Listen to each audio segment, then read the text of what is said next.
buat teman-teman yang mungkin belum belum bisa join ya, belum bisa join. Sekali lagi, hari ini tadi kita ngomongin tentang inbound marketing. Saya ulang dikit. Sorry. Kita ngomongin tentang inbound marketing. Ini karena tadi telat recordnya, ini saya ulang recordnya. Jadi inbound marketing kita bahas tentang bagaimana cara untuk menarik customer datang ke tempat kita, kemudian mencari kita. Kalau outbound, bagaimana kita mendatangi customer kita. Jadi itu perbedaan inbound dan outbound. Marketing sendiri itu berbeda pemahamannya dengan selling ya, meskipun kalau misalnya teman-teman mau gabung ya nggak ada masalah, divisi marketing dan selling itu satu orang, itu sebenarnya nggak masalah, tapi teman-teman harus paham konsepnya beda. Marketing itu teman-teman membuat kolamnya, menentukan siapa ikannya, menentukan di mana ikannya, sedangkan selling itu teman-teman mancingnya. Jadi marketing itu mempersiapkan orang membeli. Kalau selling membuat orang membeli. Marketing itu biasanya hasilnya prospek. Belum beli tapi sudah tanya-tanya gitu kan, udah tahu itu prospek.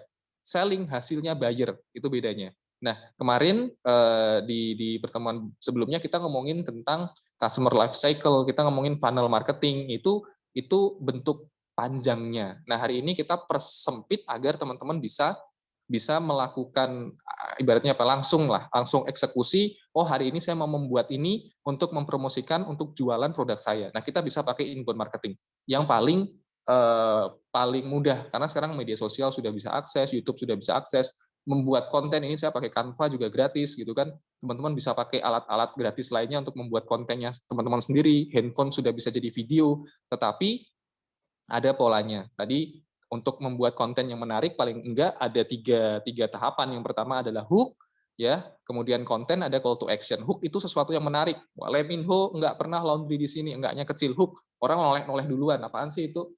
Kontennya apa? Kontennya itu sesuatu yang solutif, yang memecahkan kebutuhan dari customer. Memang keinginannya itu, ya. Leminho enggak pernah laundry di sini. Nah, soalnya bersih, tapi enggaknya kecil ya. Jadi seakan-akan bacanya Leminho pernah laundry di sini karena bersih, murah, cepet. Ya.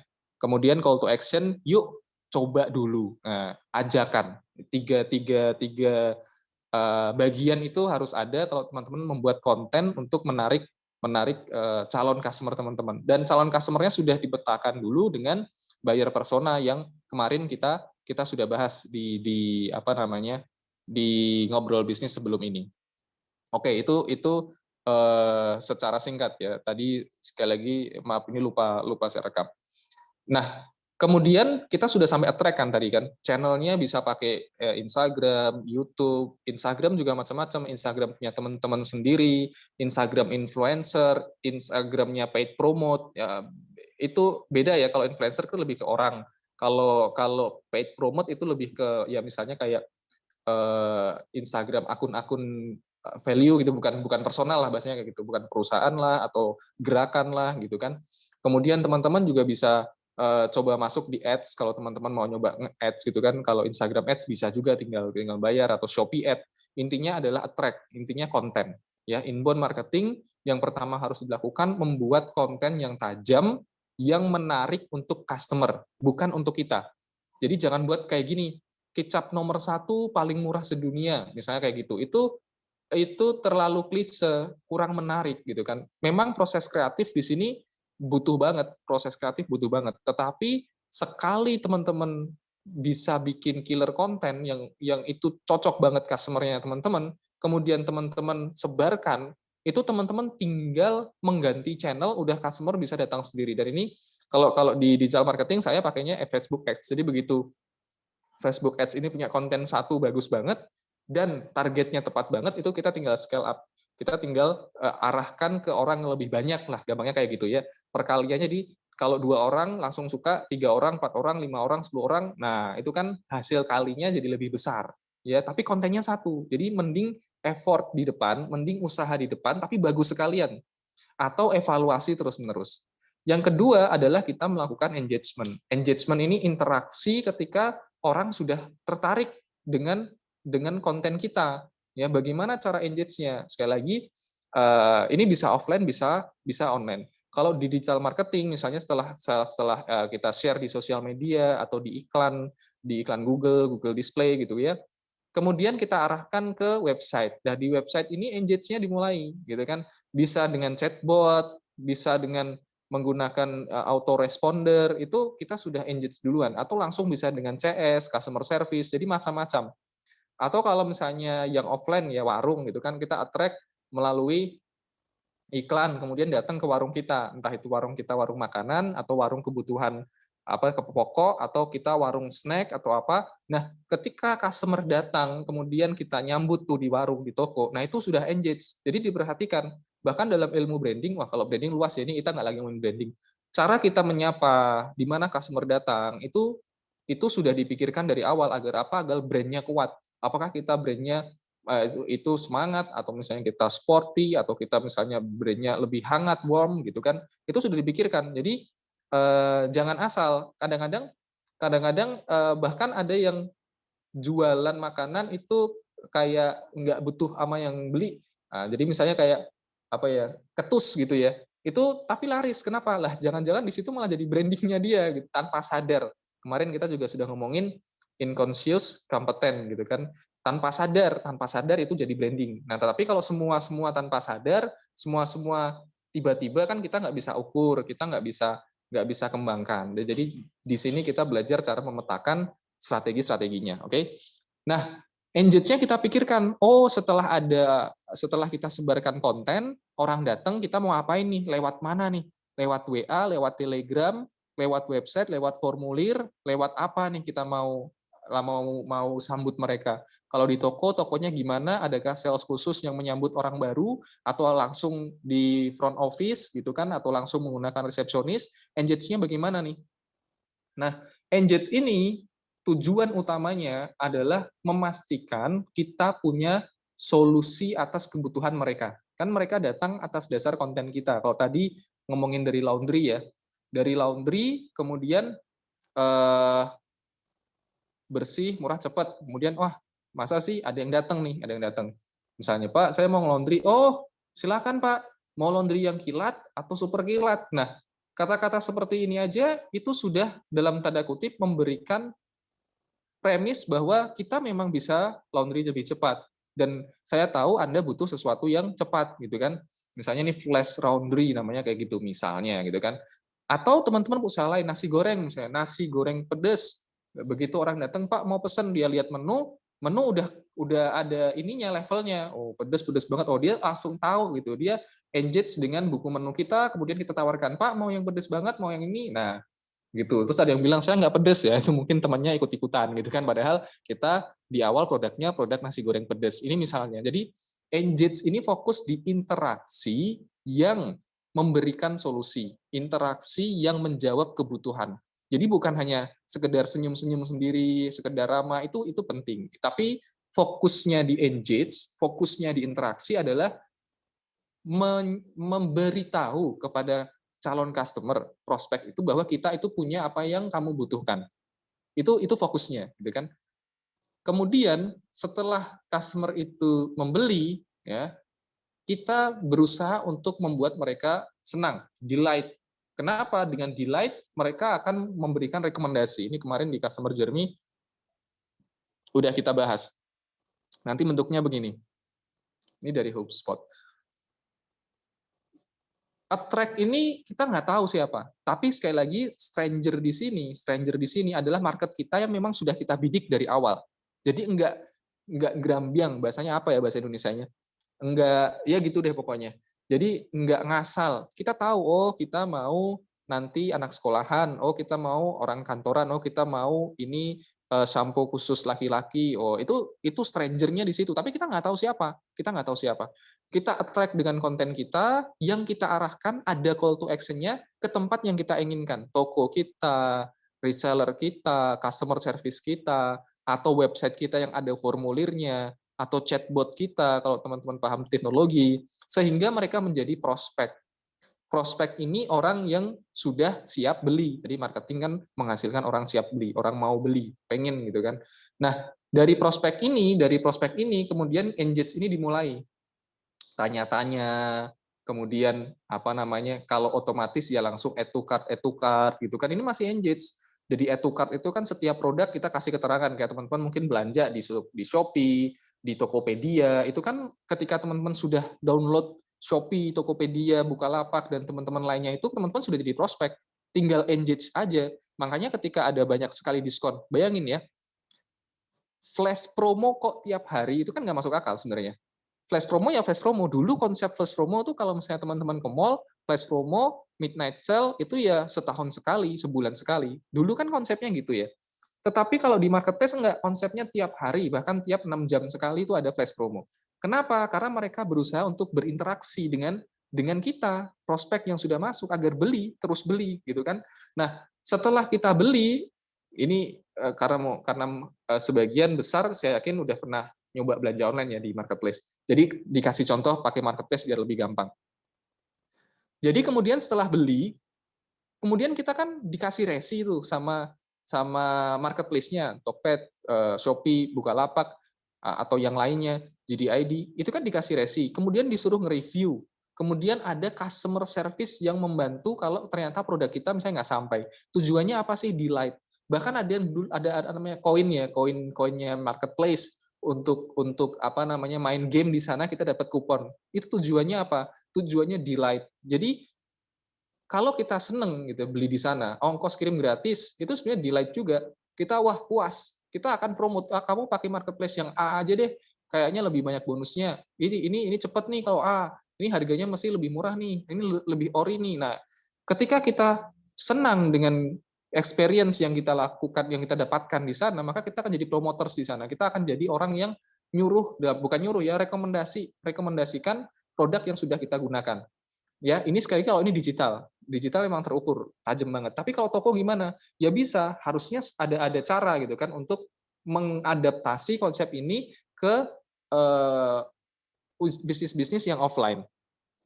Jadi misalnya setelah beli, yang dulu saya sempat share, dibanyakin dulu porsinya. Wah, porsinya banyak banget ya. Nah, 3 kali beli porsinya udah normal lagi. Tetapi karena sudah 3 kali beli, kita sudah terbiasa, maka jadi orang datang lagi. Itu psikologis ya. Orang kalau udah biasa beli, rata-rata mereka tuh datangnya lebih gampang daripada orang yang baru pertama kali beli. Jadi, dan itu tujuan bisnis kita, ya, retention, repeat order, membuat orang beli di tempat kita berkali-kali. Itu tujuan. Ini delight. Nah, atau ketika kita lihat orang itu datang berkali-kali, kita tawarkan apa namanya kartu anggota, ada benefitnya nih, ya kan? Kalau toko kan gitu, itu sebenarnya fungsinya untuk delight gitu kan. Ini kalau pakai ini nanti dilayani lebih cepat di kasir tersendiri, misalnya seperti itu. Oh, kalau punya kartu anggota ini nanti bisa dapat topping lebih banyak di makanan. Nah, ini contoh aja, tapi sekali lagi ini berbeda-beda karakternya di setiap industri, di setiap jenis bisnis yang sedang teman-teman lakukan, ya. Tapi tiga fase ini, attract, engage, dan delight ini adalah fase yang dilakukan teman-teman yang menggunakan inbound marketing. Jadi sekali lagi, ujung tombaknya itu adalah konten yang menarik agar orang beli. Konten ini sekali lagi harus ada call to action-nya, harus ada ujungnya. Enggak hanya sekedar saya jualan nasi goreng, saya bikin konten cara buat nasi goreng yang enak. Enggak sekedar itu. Kenapa? Kalau hanya sekedar cara buat nasi goreng yang enak, kan kita tidak mengarahkan orang datang ke tempat kita untuk nantinya engage. Kita kan butuh orang datang, ya. Jadi ketika teman-teman bilang, oh bikin nasi goreng yang enak, misalnya seperti itu. Kemudian teman-teman jangan lupa sertakan ini resep dipakai di tempat kita dengan bumbu rahasia. Kalau mau nyobain yuk datang. Nah, itu sudah attract yang bagus. Kenapa? Karena membuat orang tertarik datang ke tempat kita, ke toko kita. Jadi jangan ngambang, udah bagus kontennya, nggak ada call to action-nya, nggak ada ajakannya. Atau udah menarik banget nih, ya hook-nya. Orang nengok banget ke tempat kita. Tetapi nggak ada isi solusinya, kontennya. Ya kayak tadi itu Leminho pernah laundry di sini, udah kan lewat gitu doang, viral, tapi ini apa enggak, laku apa enggak kita nggak tahu. Nah, beda sama konten. Kalau konten kita dulu apa sih kayak odading. Nah, odading yang attract, terus dia bilang, "Oh, enak banget." Nah, kita kan memang butuh makanan itu kayak apa sih? Onde-onde. Itulah ya, itu kalau di Jawa Tengah odading kayak yang di pinggir jalan kok pagi-pagi dah pokoknya itu ya. Itu ngomongin ini enak banget ya, itu konten gitu kan. Dia bilang ini enak banget ya, kita cari enaknya gitu kan. Kita bukan cari lucunya, kita cari enaknya. Nah, kemudian dia tahu di mana lokasinya, apalagi disamperin sampai Ridwan Kamil datang ke sana gitu kan, Pak Ridwan Kamil datang ke sana. Itu membuat social proof. Jadi orang lebih kayak percaya, kredibel. Padahal kalau didengar-dengar rasanya sebenarnya biasa aja. Cuman itu proses. Tapi kan nggak delete. Jadi mungkin nggak rame lagi. Ini kan prosesnya harus ada delete-nya. Dia attract, dia engage, tapi kalau nggak delete orang nggak balik lagi, selesai. Kalau misalnya viral tapi nggak delete, ya dia nggak balik lagi, nggak retention. Nah, kemudian ini dipakai untuk digital marketing. Ini ngambil contoh ya, saya ngambil contoh aja ya. Ini sekali lagi teman-teman beda-beda bisnisnya, nanti bisa dilihat kira-kira saya pakainya yang mana. Attract saya mau pakai yang mana nih? Saya mau pakai iklan, saya mau pakai YouTube, saya mau pakai blogging tadi sempat di-share, saya mau pakai sosial media atau konten-konten strategi yang lainnya atau pakai influencer dan sebagainya. Teman-teman coba list dari sekarang. Tetapi kalau kemarin belum sempat lihat bagaimana cara menentukan keunggulan produk, kemudian cara menentukan buyer, itu teman-teman lihat dulu materi yang kemarin. Intinya teman-teman harus memenuhi kebutuhan dari marketnya teman-teman, baru teman-teman bisa attract yang benar. Ya, karena rata-rata kita pengen jualan apa itu nggak solutif buat kebutuhan customer. Jatuhnya kita jadi kayak, wah ini enak nih masakan, tapi menurut kita gitu kan, bukan menurut customer. Oh ini kira-kira butuh nih jasa ini, Pak, itu menurut kita. Beda kalau emang kita ngisi gap, kita ngisi kesenjangan yang memang kita cari-cari, misalnya, wah kenapa ya di sini nggak ada yang jual apa namanya, misalnya nasi goreng tapi yang bisa awet seminggu. Nah, kita pengen, oh ternyata marketnya ada, misal. Atau kenapa ya di sini kok nggak ada jasa delivery yang 24 jam misalnya. Oh, sekarang udah ada. Maka kemudian muncullah solusi. Nah, solusi ini dijadikan konten. Dijadikan konten, ini nggak harus langsung semua, karena energi kita kan terbatas, apalagi kalau kita masih Superman, sendirian ngurusi bisnis. Kita mau ngurusi semuanya ya susah. Kita fokus. Customer kita, channel utamanya tuh mana sih? Gitu kan. Oh, channel utamanya kalau orang tua nggak di media sosial, di baliho-baliho, di apa namanya, kita pasang papan di pinggir jalan gitu kan, kita taruh brosur ke rumah, ya pakai cara itu. Oh, customer kita kebanyakan sukanya lihat video. Ini kita lihat, teman-teman bisa cari apa namanya, data ini juga di HubSpot atau ada data centernya Indonesia, saya kok lupa ya namanya. Ini teman googling aja kalau umur sekian itu larinya ke arah mana, kemudian mereka lihat video kalau di YouTube berapa detik, itu dijadikan bahan untuk teman-teman membuat konten. Ngasal nggak apa-apa sih, tapi kalau ngasal harus siap evaluasi buat lagi. Tapi kalau teman-teman sudah punya datanya, teman-teman tahu, paling gampang gini, ada kompetitor nggak? Kompetitor yang sudah besar ya, itu dia pakainya apa paling banyak. Nah, teman-teman tiru. Itu paling gampang ya. Jadi ada kompetitor, dia pakai channel mana yang paling sering, YouTube kah, media sosial kah, dia pakai komunitas kah, itu ditiru. Kemudian setelah itu teman-teman mau engage dengan apa? Kalau ini sekali lagi karena digital marketing full, bisa pakai email marketing, lead management, conversational bot, ini semua ada aplikasinya. Kalau teman-teman googling, ada aplikasinya sendiri-sendiri. Yang rata-rata sih berbayar. Ini HubSpot sendiri menyediakan ini, tapi berbayar juga. Tapi teman-teman list, ini teman-teman list. Jadi teman-teman tahu flow-nya, nggak ngasal. Teman-teman tahu habis ini orang datang, nah ini orang datang dari mana nih orang datang nih? Dari sosial media gitu kan. Kemudian kita tawari sesuai kebutuhannya dia. Makanya kadang-kadang kalau ada tempat kan suka nanya, Mas tahu tempat kita dari mana? Ya, itu tujuannya apa? Tujuannya biar si yang punya bisnis paham dia nanti invest promosi paling besar di mana. Harusnya paling besar di tempat orang paling banyak datang ke tempatnya dia. Kemudian delay tool-nya ini sekali lagi setelah pembelian. Setelah pembelian kita harus tetap membuat mereka merasakan apa namanya, happy beli di tempat kita. Entah itu dengan dikasih ini kupon besok balik lagi ya.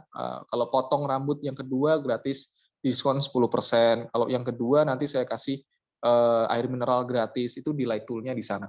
Nah, ini bisa teman-teman gunakan, oke? Jadi hari ini kita ngomongin tentang inbound marketing yang Kalau menurut saya ini gampang dalam tanda kutip secara teknis ya. Kalau secara konsep teman-teman harus coba konsep dulu, tapi secara teknis ini lebih gampang dilakukan, lebih cepat dilakukan, dan lebih gampang diukur. Kalau teman-teman sudah buat konten, sudah disebar, nggak ada yang datang, itu berarti kontennya yang kurang bagus. Kalau teman-teman sudah buat konten, sudah sebar, banyak yang datang tapi nggak ada yang beli, maka engage tool-nya atau engagement-nya kurang bagus. Kalau ada yang beli tapi nggak ada yang balik lagi, maka delay tool-nya yang teman-teman harus perhatikan. Jadi simpel kan? Itu ini, tapi sekali lagi yang paling bagus itu yang kemarin yang kita ngomongin tentang customer life cycle. Jadi tahapan-tahapannya detail. Tetapi inbound marketing ini teman-teman bisa langsung gunakan. Ini lebih simple, dan kalau teman-teman perhatikan sekarang ini pakainya kayak begini semua rata-rata. Ya, attract dulu. Bahkan ada yang buat kolamnya dulu besar baru attract. Ya, kolamnya itu maksudnya followernya gede dulu, dia jualan di akhir 1-2 tahun gede, dia baru mulai jualan, tapi dia sudah punya kolamnya dulu. Marketing kan mempersiapkan kolamnya, mempersiapkan orang belinya. Kurang lebih untuk materi hari ini seperti itu. Masih ada banyak waktu, kalau misalnya ada yang mau ditanyakan silahkan. Tadi sekali lagi, ini materi kita berhubungan ya, satu sama lainnya berhubungan, dan nanti setelah ini kita akan bahas tentang model bisnis, karena ini penting banget. Perbedaan model bisnis ini bisa membuat cost kita, bisa membuat flow kerja kita itu berbeda 180 derajat. Jadi insya Allah setelah Lebaran kita akan ngobrolin tentang model bisnis. Nah, sampai di sini kalau misalnya ada yang mau tanya bisa angkat tangan, icon angkat tangan gitu kan. Terus nanti saya akan unmute biar teman-teman bisa langsung open mic kemudian nanya. Jadi sekali lagi ada inbound atau outbound berdasarkan dengan bagaimana cara customer datang atau kita mendatangi customer. Dan dua-duanya bisa dipakai. Saya nggak bilang satu lebih bagus dari yang lainnya, tetapi dua-duanya bisa dipakai tergantung kebutuhan dan karakteristik dari bisnisnya teman-teman sendiri. Silakan teman-teman kalau ada yang mau ditanyakan tentang inbound marketing, karena kan judulnya ngobrol ya. Saya sebenarnya pengen kalau misalnya teman-teman punya bisnis apa, kita bisa saling sharing. Siapa tahu saya juga bisa dapat informasi baru dari bisnisnya teman-teman. Karena di sini kita konsepnya sama-sama belajar ya. Ini saya bukan orang yang expert udah bisnis sampai omset miliaran, enggak juga, tetapi ada beberapa hal yang mungkin teman-teman bisa ambil manfaat dari pengalaman-pengalaman yang sudah pernah kita lakukan di sini di yayasan ini. Silakan teman-teman kalau ada yang mau ditanyakan bisa angkat tangannya. Nanti kita akan bantu semampu kita untuk menjawab. Kalau ternyata nggak bisa, mungkin di pertemuan berikutnya saya coba tanya dulu mentor saya, atau tanya dulu teman-teman saya.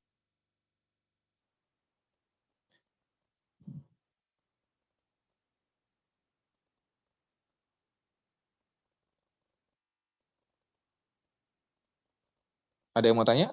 Pakai icon ini ya, atau nggak di chat deh. Pakai chat juga boleh, atau pakai icon apa namanya, raise hand ya. Raise hand juga bisa. Nanti saya unmute di sini. Atau yang kemarin mau nanya-nanya soal yang kemarin juga bisa. Ini kemarin kita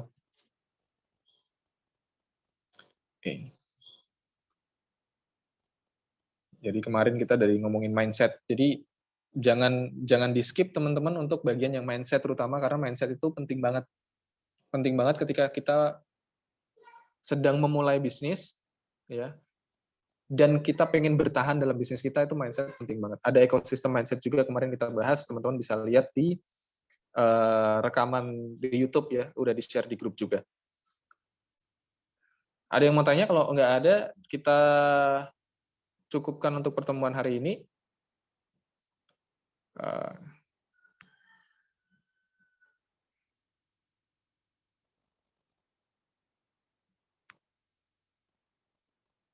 Oke, besok kita ngobrolin bisnis plan. Bukan bisnis plan, apa namanya?